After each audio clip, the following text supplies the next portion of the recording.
নমস্কার বন্ধুরা, GM news update চ্যানেলে সকল বন্ধুদের স্বাগত জানাচ্ছি। তো আজকে আপনাদেরকে আলোচনা করব লক্ষ্মী ভান্ডারের যেমন একটা সুখবর আসতে চলেছে, ঠিক তেমনই বার্ধক্য ভাতা যারা পেয়ে থাকছেন বা যারা পাচ্ছেন বা যারা পাবেন তাদের জন্য কিন্তু রাজ্য সরকার নিয়ে এলো একটা দুর্দান্ত খুশির খবর। তো চলুন আজকে ভিডিওর মাধ্যমে সেই বিস্তারিত তুলে ধরছি। অবশ্যই ভিডিওটা ফুল ওয়াচ করুন, তাহলে ডিটেলস জানতে পারবেন। তো প্রথমেই চোখ রাখবো একটা প্রতিবেদনের দিকে, যেখানে বিশ্ববার্তা, আপনারা জানেন বিশ্ববার্তা অনলাইন নিউজ, তো সেখান থেকে আমি একটা খবর কালেক্ট করলাম এবং আপনাদেরকে সেটা পড়ে শোনাচ্ছি। দেখুন, রাজ্যের প্রবীণ নাগরিকদের জন্য সুখবর। লক্ষ্মীর ভান্ডারের পর বার্ধক্য ভাতা নিয়ে বড় ঘোষণা করলো রাজ্য সরকার। রাজ্যের গরিব ও দুস্থদের জন্য একাধিক আর্থিক ও সামাজিক প্রকল্পের ব্যবস্থা করেছে এই মমতা বন্দ্যোপাধ্যায়ের সরকার। বিশেষ করে মহিলাদের ক্ষমতায়নে লক্ষ্মীর ভান্ডার, কন্যাশ্রী, শিক্ষাশ্রী, যুবশ্রী, সবুজ সাথী এই সমস্ত প্রকল্পের পাশাপাশি তারা কিন্তু দিতে চলেছে কি না, বার্ধক্য ভাতা, একটা স্পেশাল উপহার। লোকসভা ভোটের রেজাল্ট বেরানোর আগেই লক্ষ্মীর ভান্ডারের ভাতার পরিমাণ বৃদ্ধি করা হয়েছিল। এবার বার্ধক্য ভাতা নিয়ে বিরাট বড় ঘোষণা করলো রাজ্য সরকার। তো দেখুন, এবারে আমরা আসল জিনিসে আসছি। বার্ধক্য ভাতা সাম্প্রতি প্রকল্প নিয়ে রাজ্য সরকার সিদ্ধান্ত নিয়েছে আরও 50,000 মানুষের নাম নতুন করে নথিভুক্ত করা হবে।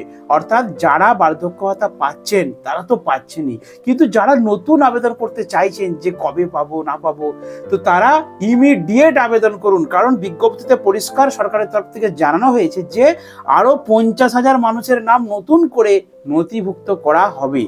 জানা যাচ্ছে ইতিমধ্যে নাম তোলার কাজ সরকারিভাবে শুরু করে দেওয়া হয়েছে। কয়েক মাসের মধ্যেই কাজ শেষ হলেই সরাসরি ব্যাংকে কিন্তু টাকা পৌঁছে যাবে। প্রচুর মানুষ এই সুবিধা পাবেন। সাধারণত 60 বছর বয়স হলে মহিলা হোক বা পুরুষ সকলেরই কর্মক্ষমতা কমতে থাকে, তাই তাদের যাহাতে আর্থিক কোনো অসুবিধা না হয়, তাই সরকারের তরফ থেকে আর্থিক সাহায্য করতে বার্ধক্য ভাতা চালু করা হলো।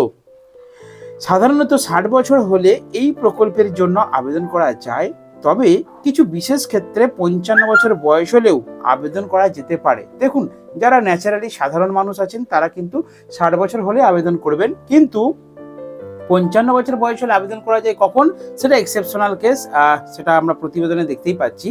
তো এরপর আরেকটু আছে, আপনারা শুনে নিন, তারপর আমি বাকিটা আপনাদেরকে বুঝিয়ে বলছি। এই বার্ধক্য ভাতা প্রকল্পে 60 বছর বা তার বেশি বয়সের মানুষরা প্রত্যেক মাসে 1,000 টাকা করে ভাতা পেয়ে থাকেন। রাজ্যে 20,15,000 মানুষকে এই প্রকল্পের অধীনে বর্তমানে ভাতা দেওয়া হয়। মাসের শুরুতে সরাসরি সুবিধাভোগীদের ব্যাংক অ্যাকাউন্টে এই টাকা দেওয়া হয়। মোট প্রাপকের সঙ্গে আরও 50,000 সুবিধাভোগীর সংখ্যা কিন্তু বাড়তে চলেছে। তার মানে মোদ্দা কথায় আসা যাক যে নতুন যারা আবেদন করেছিলেন বা যারা করতে চাইছেন তারা ইমিডিয়েট আবেদন করুন। কারণ সরকারের তরফ থেকে গতকালই আমি নিউজটা দেখলাম, প্রতিবেদনে পরিষ্কার বলা হয়েছে যে আরও নতুন বার্ধক্য ভাতার জন্য 50,000 নাম কিন্তু নথিভুক্ত করা চলছে। তো বন্ধুরা, যারা এই বার্ধক্য ভাতা করতে চাইছেন, দেখুন আমার চ্যানেলে যাবেন আপনারা, ভিডিও সেকশনে পূর্বে একদম প্রথমের দিকে একটা ভিডিও আছে, বার্ধক্য ভাতা কিভাবে আবেদন করবেন, কোথায় আবেদন করবেন, কোথা থেকে ফর্ম পাবেন, কারা কারা আবেদন করতে পারবেন, কি কি ডকুমেন্টস লাগবে, কি কি যোগ্যতা লাগবে, A to Z আমি এর পূর্বের একটি ভিডিওতে আপনাদেরকে স্পেশালভাবে শেয়ার করেছি।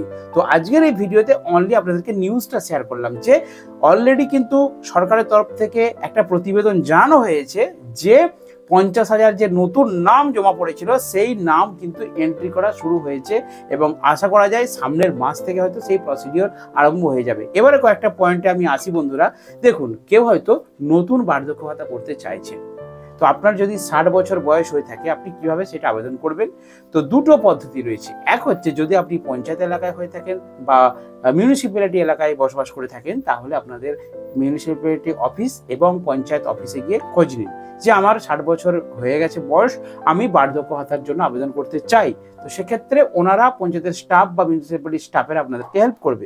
এছাড়া বিডিও অফিস গেলে, আপনাদের যেখানে বিডিও অফিস আছে সেখানে গেলে কিন্তু সরাসরি আপনারা ফর্ম কালেক্ট করতে পারবেন এবং সেই ফর্ম কিন্তু বিডিও অফিস বা পঞ্চায়েত অফিসে আপনারা সাবমিট করতে পারবেন এবং তারপর কিছুদিন পরে কিন্তু সরকার যখন সেই আপনার অ্যাপিলটা অ্যাকসেপ্ট করবে তখন আপনাদের এই বার্ধক্য ভাতার স্কিম কিন্তু চালু হবে।